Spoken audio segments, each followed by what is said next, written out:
My name is Layla Morgan, and I stood quietly by the coffee station in the glass-walled boardroom of Halcyon West Partners, a real estate investment firm nestled in the heart of Denver, Colorado. The room buzzed with nervous energy.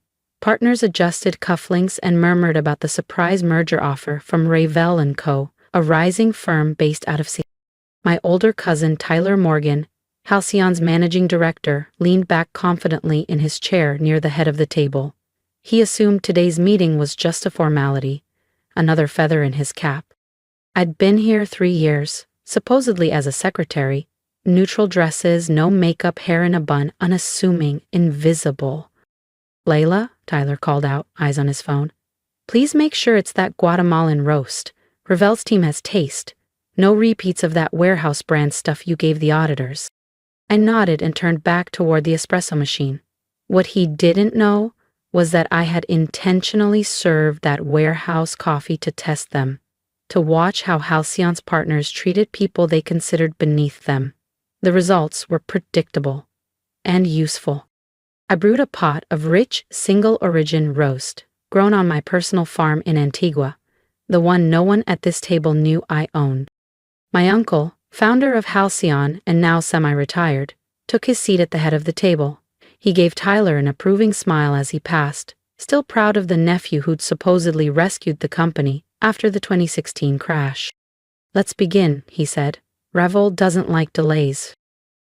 "They won't push back," Tyler replied. "We've got all the leverage." I nearly laughed. The projections in his binder were fiction, numbers I had planted, because the real data, that was on the documents in my briefcase.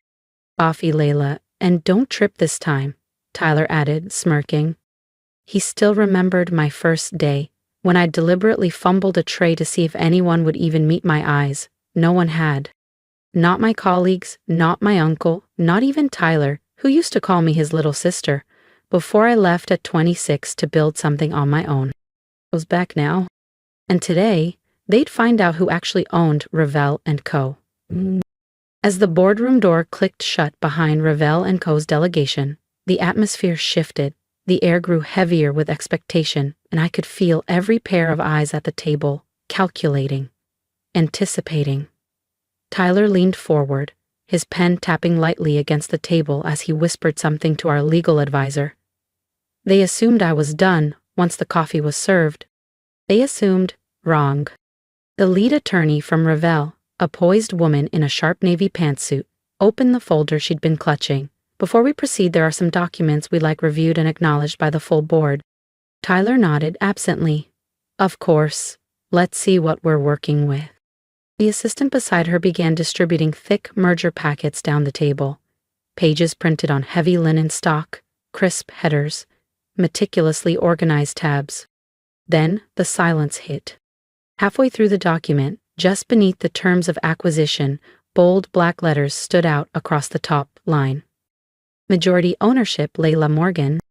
Tyler blinked. "What?" He looked across the table at my uncle, who looked just as confused. Heads turned.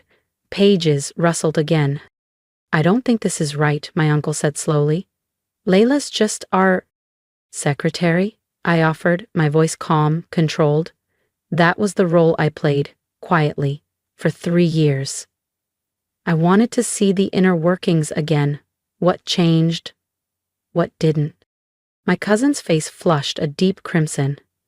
"This has to be a mistake." "No mistake," said Revell's attorney smoothly. Revell & Co. was acquired in full last year by Morgan Vantage Holdings, which is, as you can verify, wholly owned by Ms. Layla Morgan. I stepped away from the wall, finally drawing every gaze. "So yes, Tyler, I've reviewed the numbers. All of them. Including the ones you hid from the board last quarter." The silence was sharp, dangerous. My uncle leaned forward slowly, trying to recover. "Layla, you never said anything." "No one asked," I said softly. "Besides, I was always more interested in how people acted when they thought I had nothing." Tyler stared at me, speechless. He still hadn't touched his coffee. I finally smiled. "Don't worry, cousin. This time, I won't spill a drop." Or have you just been moving numbers around, hoping nobody would look too closely at the shell companies you created? I asked, folding my arms as I leaned back in one of the leather chairs usually reserved for senior partners. Tyler's face drained from red to a ghostly white. Layla, That's right, cousin, I said, voice low and even. I know about every one of them. The fake LLCs, the offshore holding accounts, the investment vehicles that don't actually exist. He turned to our uncle, desperate. You can't let her do this. She left the company, left the family. She doesn't get to waltz back in and act like she gets to do whatever she wants, said Mr. Harrison, Ravel's lead counsel, interrupting smoothly. Mrs. Morgan, legally acting under Morgan Vantage Holdings, acquired a controlling interest in Halcyon West over the last 12 months through diversified subsidiaries. She now holds 51% of all outstanding voting shares. The room fell silent, save for the soft click of my heels as I walked slowly toward the center of the table. I picked up a coffee cup, my roast, from my estate. Much better than the bargain blend you used to mock, isn't it? I said softly, sipping with deliberate calm. Around the table, executives flipped through merger packets. Their hands trembled as they uncovered layer after layer of hidden debt. A few board members pushed back their chairs and stood, phones already pressed to ears. Tyler fumbled with his tablet, frantically swiping through financials. Sweat glistened at his temple. This isn't possible. The reports were fiction, I cut in, just like your carefully crafted illusion of success. You manipulated quarterly earnings, buried liabilities, and funneled pension funds through shell companies to cover losses. Did you really think no one would trace the missing $50 million? 0 cents? Our uncle looked at Tyler like he'd never seen him before. You told us those funds were in safe portfolios. They were, Tyler protested, voice cracking. I was protecting the firm's image, preserving investor confidence. By risking your employees' futures, I snapped. You gambled with retirements and buried it under lies. Halcyon West is insolvent? One board member whispered, eyes wide. I didn't have to answer. Harrison distributed a new set of reports. The silence that followed spoke louder than anything I could say. If you're still with me, good. Because the real power play is just beginning. Tap subscribe so you don't miss what happens when the board meets again, and I take the final seat at the head of the table. Creative writing courtesy of my cousin's financial genius, I said, nodding to Harrison. He tapped the screen, and the lights dimmed as a sleek financial presentation lit up the conference room wall. The graphs didn't lie. As you can see, I continued, Halcyon West's actual debt is nearly 3 times what's been reported. Those flashy acquisitions Tyler's been boasting about, they were funded entirely through borrowed capital, then buried beneath a maze of fabricated subsidiaries. Tyler shot to his feet. You had no right to access those records. I had every right, I replied calmly. While you were barking at me about coffee and staplers, I was conducting a full forensic audit of this company. Gasps stirred around the room. It's incredible what people will say when they think you're invisible, I added, smiling faintly. You should have known better. Across the table, my uncle looked like he'd aged 10 years in as many minutes. His hand trembled on the surface. But Layla, why? Why go through all this? Remember 7 years ago? I asked, voice steady. When I proposed a restructuring plan? One you both dismissed as naive? I glanced at Tyler. You laughed me out of this room, said I didn't understand real business. This plan was reckless, he muttered, his voice weakening. Was it? I raised an eyebrow. Because I used that same plan to build Morgan Vantage into a firm 10 times the size of Halcyon West. While you were chasing headlines and burning money, I was building value. Quietly. Efficient. My phone buzzed. I glanced down and smiled. A message from my real executive team. SEC investigators are standing by. Ready when you are. I looked up. Of course, the pension fund is just the beginning. The SEC is particularly interested in those offshore accounts, the falsified shareholder reports, and Oh, I turned another page on the screen. The insider trading. Tyler's face turned chalk white. I never. The Davidson merger? I countered. You bought shares 2 days before the announcement. Through a shell company. Did you really think no one would trace it back to you? Board members leaned away from him, shifting their chairs. Uncle Richard, he stammered. You can't let her. She's not destroying the company, I said firmly. She's saving what's left. Harrison stood. Effective immediately, Mr. Tyler Morgan is removed as CFO pending investigation. You can't fire me, Tyler shouted, standing so abruptly his chair slammed to the floor. I'm a Morgan, this is my company, Tyler hissed, still standing, red-faced and trembling. Not anymore, I said calmly, lifting my coffee once again. Morgan Vantage owns the controlling interest now. And unlike you, Tyler, I know how to run a company without burying it in fraud. For a long moment, no one spoke. Then my uncle, Richard Morgan, the former CEO, finally found his voice. The Morgan name, our reputation, he muttered. It will survive, I assured him gently, once we clean up Tyler's disaster and implement real corporate governance. I glanced across the table. Though it might help if you officially retired. Maybe stop rubber stamping everything Tyler proposed without reading it. The boardroom was silent except for the quiet rustle of pages, directors flipping through documentation of misappropriated funds, manipulated forecasts, and shell transactions. One more thing, I added, standing and lifting my cup. From now on, everyone drinks the same coffee, premium roast. I let that hang in the air. In my companies, we treat everyone with respect, including the ones serving the coffee. By mid-afternoon, news of the boardroom coup had exploded.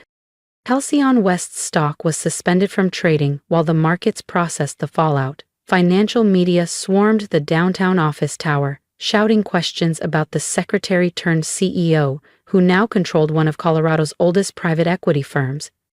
I sat in the corner suite, formerly Tyler's, reviewing preliminary audit reports from our forensic team. The damage was even worse than expected. Harrison entered, looking grim. Morgan, he said, placing another thick file on my desk. The SEC is moving forward with criminal charges. They're especially interested in the pension fund. I nodded. Make sure they have everything. My phone buzzed for the 10th time in 5 minutes. Mom, please call us Layla. We didn't know. Uncle David, you always had it in you. Call me anytime. Cousin Brooke, wow, you really showed them. Let's catch up soon. All these people who'd once dismissed me, now eager to realign. I silenced the phone. A quiet knock on the door. My father stepped in, older than I remembered, holding a visitor's badge. They made me get a pass, he said softly, to enter my own company. Not your company anymore, I replied. Truth is, you stopped running it a long time ago. You just handed it over and hoped for the best. He sank into a chair across from me, eyes downcast. I trusted him, Dad said softly, hands folded like a man who had just realized how much he'd overlooked. No, I said, cutting him off. You favored him. That's different. His eyes met mine, heavy with guilt. You favored him when he tanked his first 3 ventures, and you bailed him out each time. When he ran the European division into the ground, you promoted him anyway. When he interrupted every female executive mid-sentence and said women don't understand real business, you called it confidence. And you, he asked, almost a whisper, did building all this make you happy? Did it prove us wrong? I looked up from the reports I was reviewing. This was never about proving you wrong, Dad. It was about proving myself right. He looked away. Every time you dismissed my ideas, every time Tyler mocked me for lacking vision, I was building something real, something sustainable, something that didn't rely on spin, shortcuts, or your last name. The press is calling you a corporate raider now, he said, a tired edge in his voice.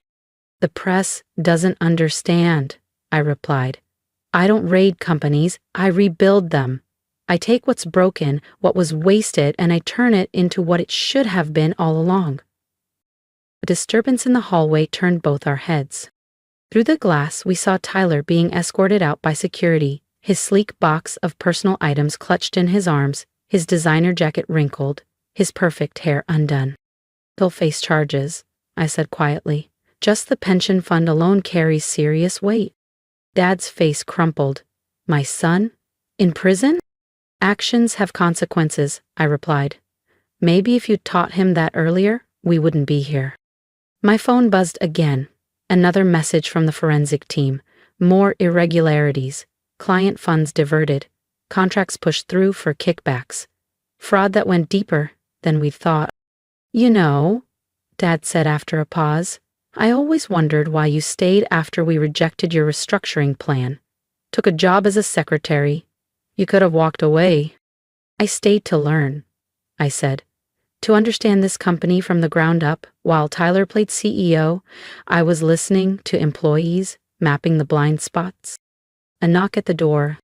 My executive team, top-tier talent from Sterling Enterprises, had arrived.